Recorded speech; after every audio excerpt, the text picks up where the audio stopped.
بسم اللہ الرحمن الرحیم۔ آزمائش بہت بڑا لفظ ہے اور بڑے وسیع معنی رکھتا ہے،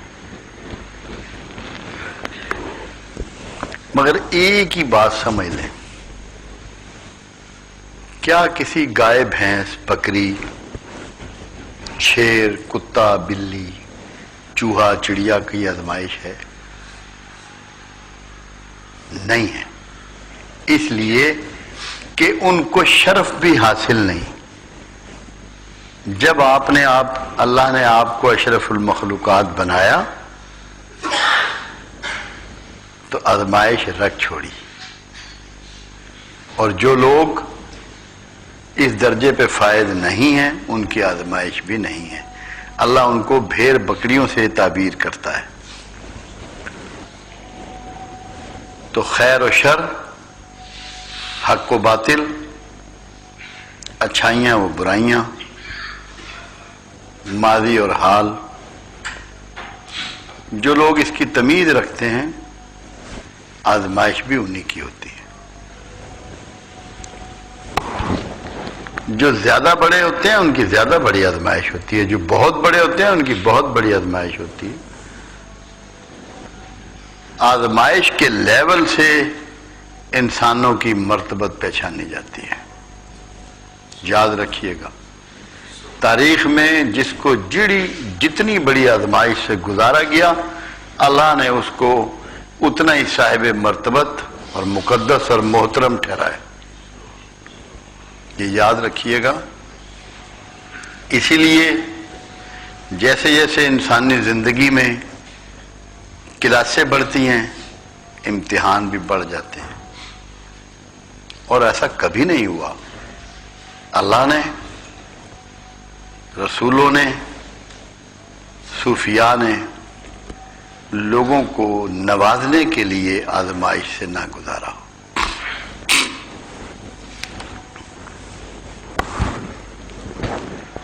جو شخص آزمائش کو بھول گیا وہ تساہل کا شکار ہوا، وہ کاہلی کا شکار ہوا، وہ بخیلی کا شکار ہوا، اور یہ سارے وہ کام ہیں جو اللہ کے انتہائی ناپسندیدہ ہیں۔ مجھے کسی نے ایک بار پوچھا کہ آپ کے نزدیک صوفی کی تعریف کیا ہے؟ میں نے کہا ایک ایسا شخص جس کے ہاتھ میں لالٹین ہے اور رات کے اندھیرے میں گھوم رہا ہے اور آوازیں لگا رہا ہے کہ جاگتے رہو جاگتے رہو، اور لالٹین اس لیے ہے کہ تاکہ آپ کو روشنی دے سکے، مگر آپ کو جگانا مقصود ہے۔ میں ایک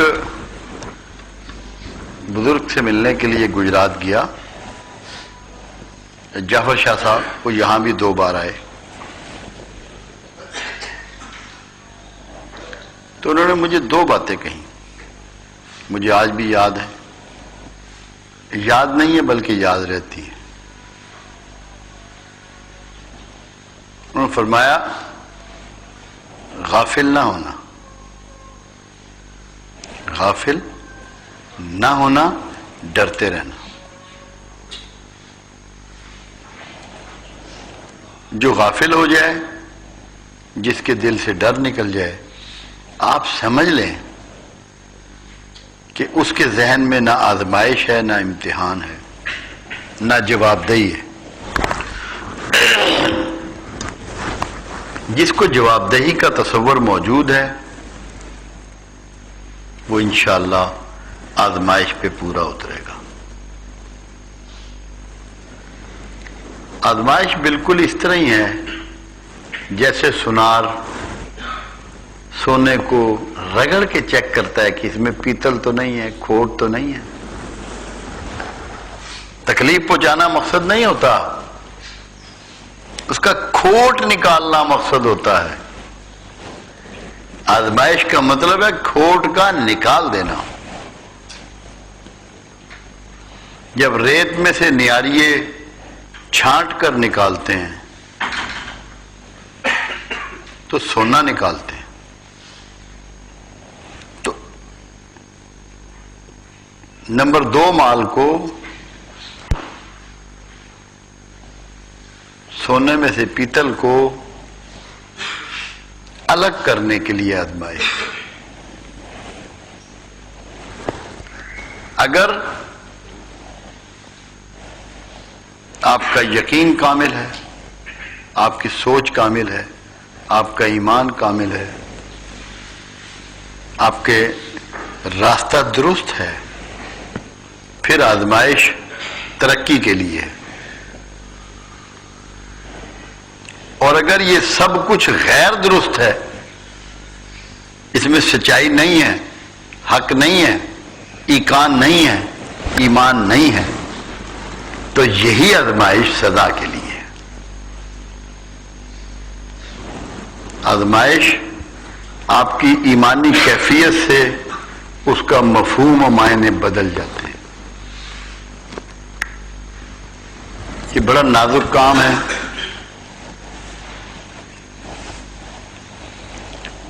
یہ ہمیشہ ذہن میں رکھیں کہ آپ کو آزمایا ضرور جائے گا.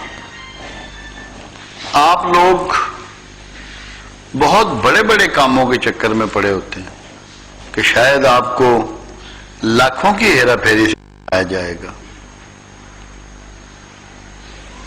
یا اور کسی بڑے سچ سے آزمایا جائے گا. ایسا نہیں ہوتا. زندگی کے بالکل روٹین میں، روزمرہ کے معمولات میں، چھوٹے چھوٹے کاموں میں آپ کو آزمایا جاتا ہے. کیوں؟ بڑی برائی وہی کرتا ہے جو چھوٹی برائی کرتا ہے. جس طرح کی آپ کو عادات بن جائیں گی، یہی آخر اپنی انتہا کو پہنچیں گی اور آپ بڑی برائیاں کر بیٹھیں گے. جتنے لوگ آج کل آپ کو خرابیوں والے نظر آتے ہیں، کرپشن والے نظر آتے ہیں، لوگوں کو نقصان اور دکھ دینے والے نظر آتے ہیں، آپ یقین کریں کبھی ان کا بچپن اور جوانی آپ ٹٹولیں، آپ کو مل جائے گا، پتہ لگ جائے گا کہ یہ ہیبٹس ان کو اسی عمر سے پڑ گئی تھی. جب بڑا چانس ملا تو بڑی ہو گئی. تو آپ جب بھی دوراہے پر آ جائیں کہ میں یہ کام کروں یا نہ کروں، وہی آپ کی آزمائش، وہی آپ کا ٹیسٹ ہے. رسول اللہ صلی اللہ علیہ وسلم کے ساتھی عظیم اصحاب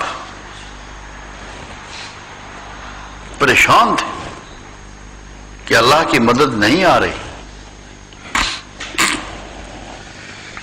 اللہ نے فرمایا تم سے پہلی اور امت قومیں اور امتیں تم سے بہت زیادہ بڑی آزمائشوں میں ڈالی گئیں. تم پہ تو وہ بوجھ ڈالا ہی نہیں گیا، اس لیے کہ تم پیروکار ہو، امتی ہو رسول اللہ صلی اللہ علیہ وسلم کے. تو یہ ان کی رحمت کے صدقے میں تم پہ یہ رحم کیا گیا کہ تمہیں اس لیول کی آزمائش میں ڈالا ہی نہیں گیا، آپ کو پٹ ہی نہیں کیا گیا وہاں. تو آپ تو امت مرحومہ ہیں، آپ پہ تو پہلے دن سے یہ رحم ہو چکا ہے کہ آپ کو بڑی آزمائش میں ڈالا ہی نہیں گیا. جتنی آزمائشیں انسان پہ گزر سکتی ہیں قرآن نے ان سب کا ذکر کیا کہ میں تمہیں آزماؤں گا مال کے نقصان سے، میں تمہیں آزماؤں گا خوف سے،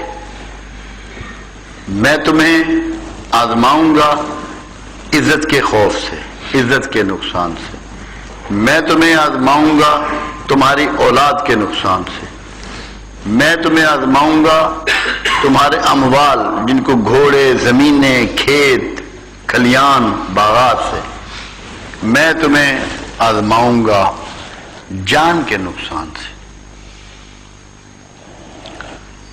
کوئی ایسی چیز جو انسان اون کرتا ہے، جس کو وہ اپنی ملک کہتا ہے، ویسے تو بنیادی طور پہ 3 چیزیں ہیں اگر ہم اس کو پھیلا لیں، جان، مال، ناموس، یہ تین چیزیں ہیں جو بنیادی طور پہ کسی انسان کی ملک ہے، اس کی ملکیت ہے. ان تینوں سے وہ آپ کو آزماتا ہے. تینوں دیتا ہے، تینوں چھین لیتا ہے، یا ان میں بگاڑ پیدا کر دیتا ہے، یا دیتا ہی نہیں. یہ دنیا کی ایک واحد پرسنالٹی ہے حسین علیہ السلام، جس کو تمام آزمائشیں ایک ہی سورج کے اندر پوری کروائی گئی، ایک ہی دن کے اندر. واحد پرسنالٹی. ورنہ انبیاء پہ، عظیم لوگوں پہ، بہت سے شہداء پہ یہ آزمائشیں گزری، کسی پہ کبھی ایک، کسی پہ کبھی دوسری، کبھی تیسری، مگر کائنات کی واحد پرسنالٹی ہے. اسی لیے اس کو عظیم شہید کہا جاتا ہے کہ اس پہ یہ ساری آزمائشیں جن کو قرآن نے مینشن کیا ایک دن میں گزری، صرف ایک دن میں. یہ نہیں ہوا کہ وہ 2 مہینے میں، 3 مہینے میں، 10 دن میں، نہ، ود ان اے ڈے. اسی لیے ان کو عظیم ترین انسان، عظیم ترین شہید. تو یہ اللہ کا احسان ہے کہ ہم لوگ رحمت للعالمین کی وجہ سے محفوظ ہیں اس بات سے کہ ہمیں اس طرح نہیں آزمایا جا رہا. ہماری جو زیادہ آج آزمائش ہو رہی ہے وہ مال کے حوالے سے ہو رہی ہے. مال کے نقصان کا ہمیں اندیشہ بہت ہے، مال کے کم ہو جانے کا اندیشہ بہت ہے، اولاد کے مستقبل کے خراب ہو جانے کا اندیشہ بہت ہے. ہم سب لوگ آنے والے وقت کی وجہ سے پریشان ہیں، جبکہ یہ بھی نہیں جانتے کہ اگلا پل بھی آپ کا آئے گا یا نہیں. تو ہم تو سارے کے سارے آزمائش میں ناکام بیٹھے ہوئے. شاید ہی ہے خال خال کو ایسا انسان ہو جو مستقبل سے خوف زدہ نہ ہو. اللہ کرے کہ ایسا کوئی ہو جو مستقبل سے خوف زدہ نہ ہو. جو نہیں ہے وہ تو آزمائش پہ پورا اتر گیا. کیوں؟ اللہ رب العزت نے ہم سے ایک ایگریمنٹ کیا، اور وہ ہے کہ میں ہی تمہارا رب ہوں. ہم سب نے کہا کہ واقعی تو ہی ہمارا رب ہے، اور یہی اس کا ٹیسٹ ہے، یہی اس کا آزمائش ہے، یہی اس کا قبر میں سوال ہوگا، یہی اس کا آخرت میں سوال ہوگا. اللہ اپنے وعدے کا پورا ہے اور پکا ہے، ایگریمنٹ سے ہرگز باہر نہیں جائے گا.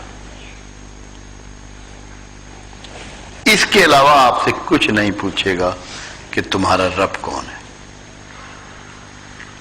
اور اسی میں ہم نے اپنے رب تبدیل کر لیے ہیں. ہماری ضرورتیں پورے کرنے کے تمام اسباب ہمارا رب ہے.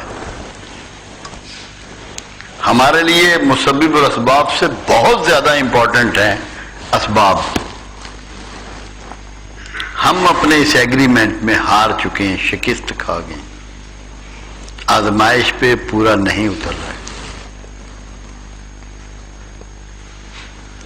اللہ کے حبیب صلی اللہ علیہ وسلم کا فرمان ہے، جس نے کہا کہ اللہ ہی میرا رب ہے اور اس پر قائم رہا، اس کے لیے 2 جنتیں.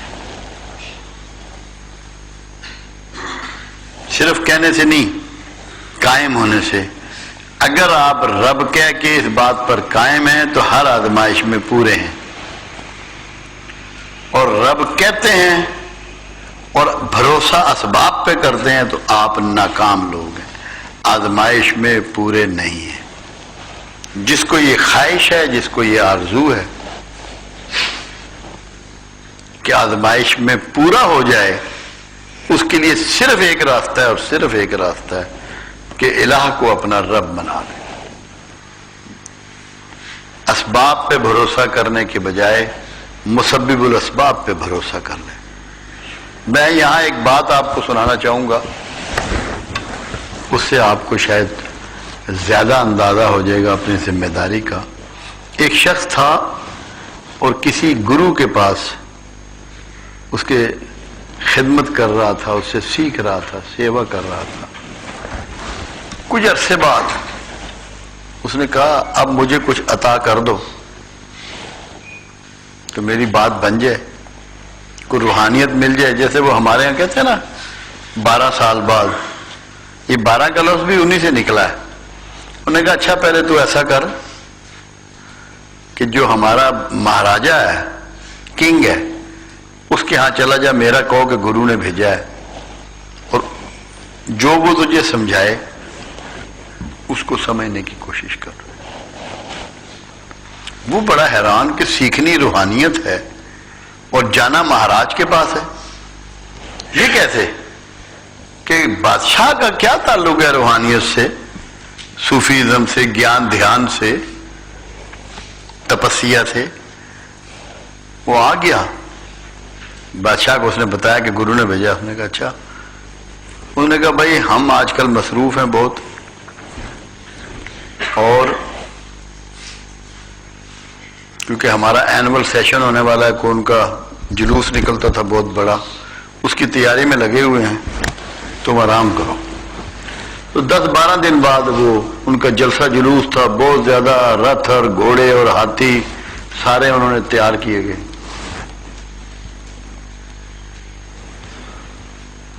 اس نے کہا بھائی آج تیری ٹریننگ ہے۔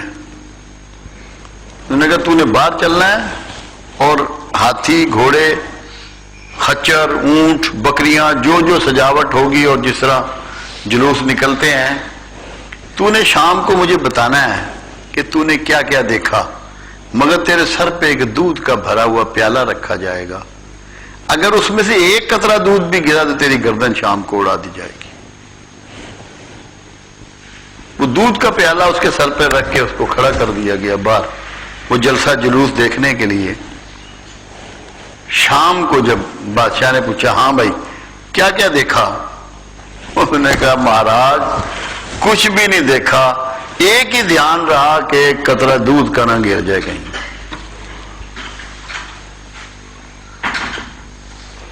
تو اگر یہ دودھ کا پیالہ آپ اپنے سر پہ رکھ لیں، خدا کی قسم آپ کو دنیا میں کچھ بھی نظر نہیں آئے گا، صرف یہ پتا ہوگا کہ یہ دودھ کا پیالہ میں نے کیسے سنبھالنا ہے، اور یہ دودھ کا پیالہ ہے وہ شرف جو آپ کو اللہ نے عطا فرمایا،